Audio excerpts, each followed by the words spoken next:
Cool, so now that the boring part is over, let's get on to adding a ranged attack system to our character. I chose ranged attack first because, strangely, it's a bit easier to explain and for people to understand than the melee one, which uses some more complex mechanics like sockets and tracing and things like that.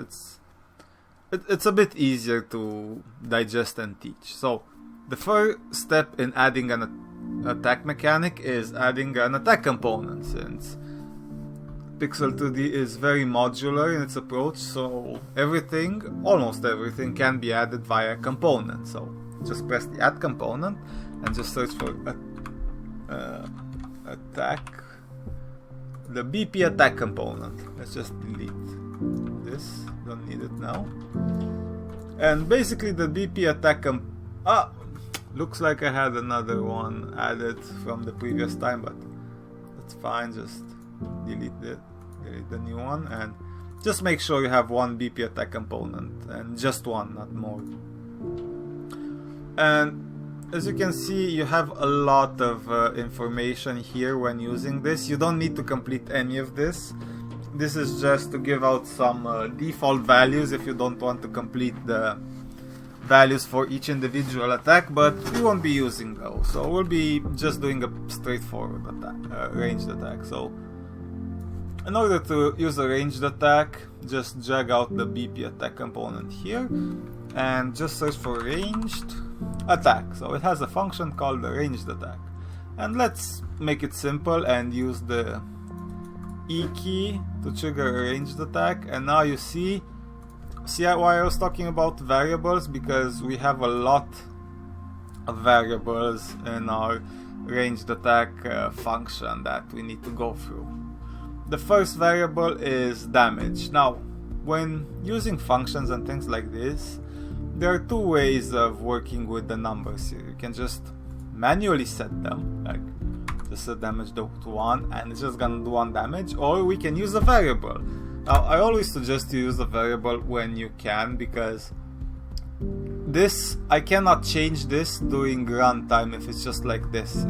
It's only one value and it's gonna be the same value. But if I use a variable for this, then I am able to change it during the runtime, during the game, and it's considerably easier and more flexible that way. So let's start creating a few variables, shall we? Just gonna delete the test variable, don't need it, and let's make a new variable and call it damage. As you can see by its color, it's an integer, so we're gonna change this to an integer and we're gonna drag it, get, and plug it here. So now whenever we modify this damage value, it's gonna modify the damage of the ranged attack. So let's create a variable for all the rest, shall we?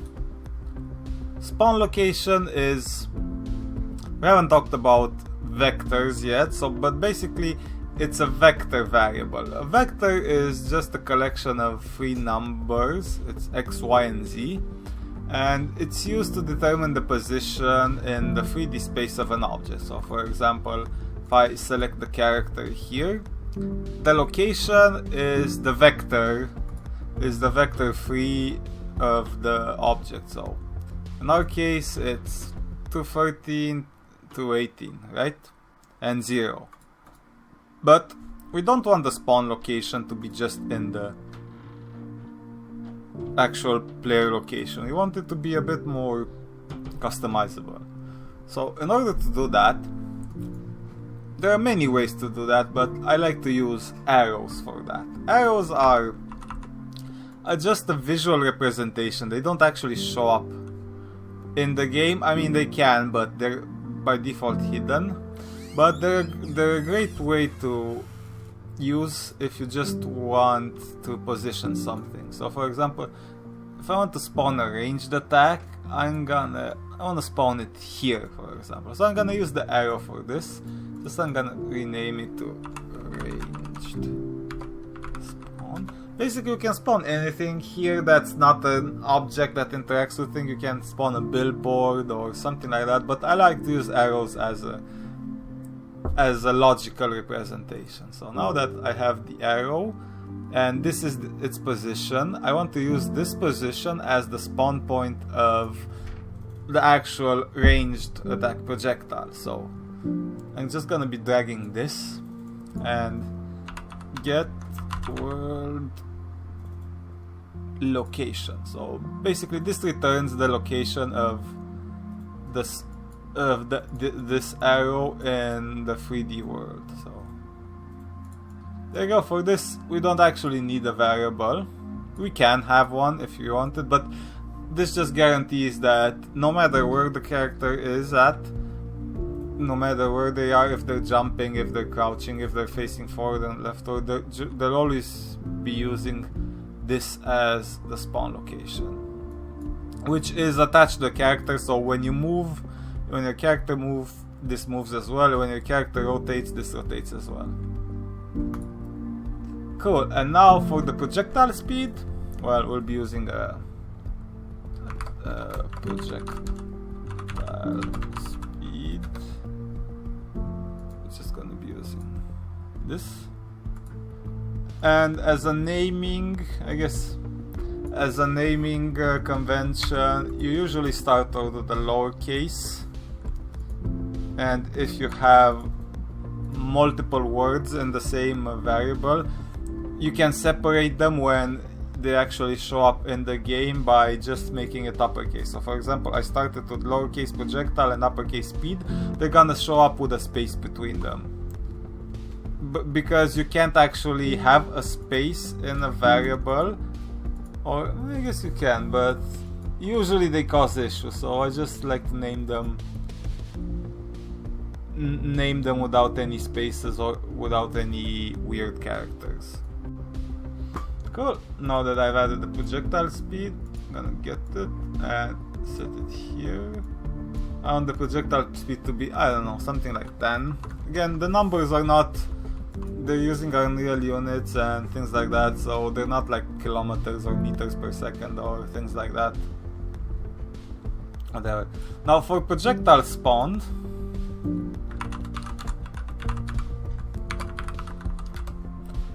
it's how many projectiles do you want to spawn for each attack.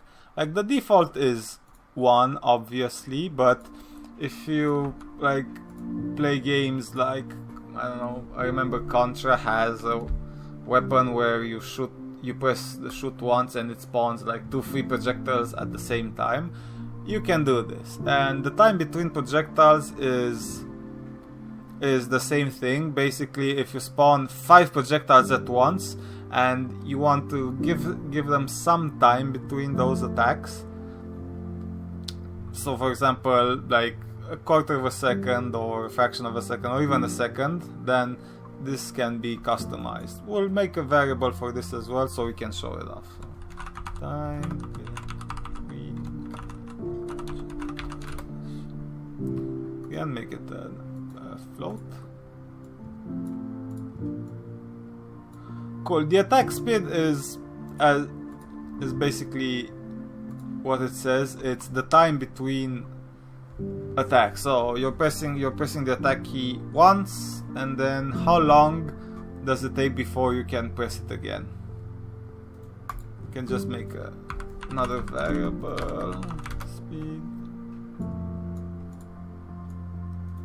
And this is in seconds as far as I remember, so I want the player to be able to attack 2 times a second, so it's gonna be 0.5 seconds, right? Now, what the ranged attack does actually is it spawns a projectile in the location and gives it a speed, gives it a damage and whatever, but the projectile is just another actor. We have a couple, it's not any actor, it's a special projectile type actor that I've created specifically for the purposes of being projectiles. And if you hover down it, you can see we have quite a few. We have the master, which is the base which is the base class. You have a fireball, you have an arrow, and you have a sharp arrow, right? Now let's just say, let's make another arrow in this case, since we have animations that use arrow. What I'm gonna do is I'm gonna go here to blueprints and create a new blueprint class, and as a child I'm gonna search for projectile master. So this is gonna be a child of the projectile master because it has a lot of predefined variables and settings that make it perfect for it to be a projectile. So just create a new blueprint, and I'm gonna say mega arrow. So now if you so basically now if you open it up, you'll have some variables here, and these are not editable because we don't want to edit these because they're gonna be overwritten by the information we provide here anyway. But what is editable is its graphics, and does it collide with the world static. So world static is basically are basically the blockers. So any static objects that don't move and have a collision are world static. For example, the wall is a world static. If you have it interact with it on, it's gonna stop when it hits the wall, but if it's off, then it's gonna go through the wall until it hits an enemy wherever, or until it disappears. So for the projectile graphics, you can just set whatever graphics you want, but I already have an arrow, and I'm just gonna use this as the projectile graphics, and I do want it to collide with the world static. So I've created an arrow here, and now in the projectile actor class I can select the mega arrow. Our next variable is the direction. Basically this determines which direction does the projectile move towards. We want it to depend on the player direction, so basically we want the direction to always be in front of the player. In our case, like, you might want to have arrows that shoot backwards or, you know, upwards or things like that, and you can do that, but in our case just move it forward. For that we'll just we have a function for that. It's called get forward vector. So in this case, give me a second, get actor forward vector. So basically it takes the current actor, or oops, sorry about that, it takes the current actor, which is our hero character, and it determines the forward vector based on the current orientation and movement. For the rest, the projectile travel distance, is basically how long does the projectile go until it starts falling to the ground, if you want to use like gravity and things like that. If you leave it to 0, it's just gonna go forward. Again, collides with the world, we'll say yes. And the last and next to last parts are enemy tag container and knockback force. The enemy tag container is based on our attack system that we used, which uses tags. I'm not gonna go into it too much now, it's gonna be a topic for the next video, but basically this determines which enemies it hits and which enemies it ignores, if you want to have that granularity in your choice. And the knockback force, we can just go ahead and add a variable now. This is for nope, sorry, knockback force. This determines how far the hit object or enemy is knocked back when it's hit. So if you want to have attack that knocks the enemies backwards or forwards or upwards or downwards, then you can use the knockback force. As for the variable, I need to transform it into a vector. Yes, it's gonna give you a message, it's gonna compile some stuff, but that's fine. You have the knockback force here. Cool, so now everything is done. Technically, we should be able to spawn an attack. Let's test it out, shall we? We'll compile, save, go to the world, press play, and nothing happened. Well, the reason why nothing happened is because of the projectile travel distance and projectile speed. So basically, for the projectile travel distance to not be, it's not infinite when it's 0. It actually has a value. So if you want it to go super long, just add a super long big value. And for the projectile speed, the 10 is way too small. Let's put it something larger, like 300. And that should do it. And there you go. You now spawned an arrow. And this spawns where you put the arrow here, the spawning arrow. So if you move it closer,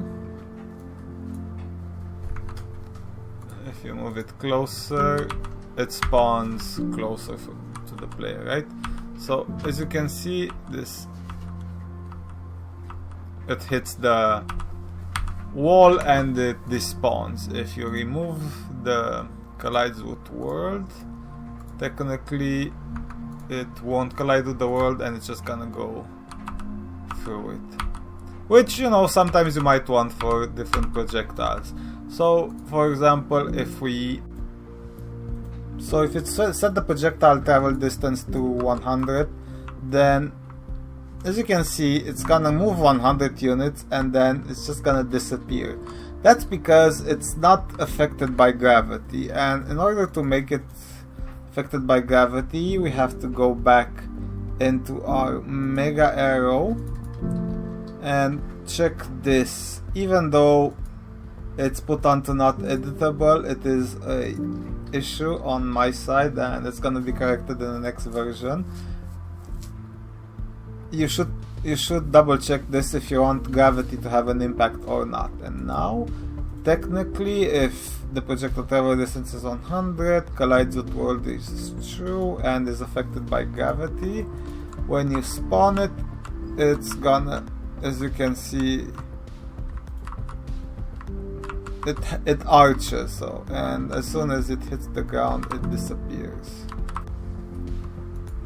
Now, as you can see, it has a few issues, like when it hits the wall and it does this weird animation switch, and that's just because this is not made specifically for arrows. This is made for any type of projectile, and for bullets, that's a non-issue.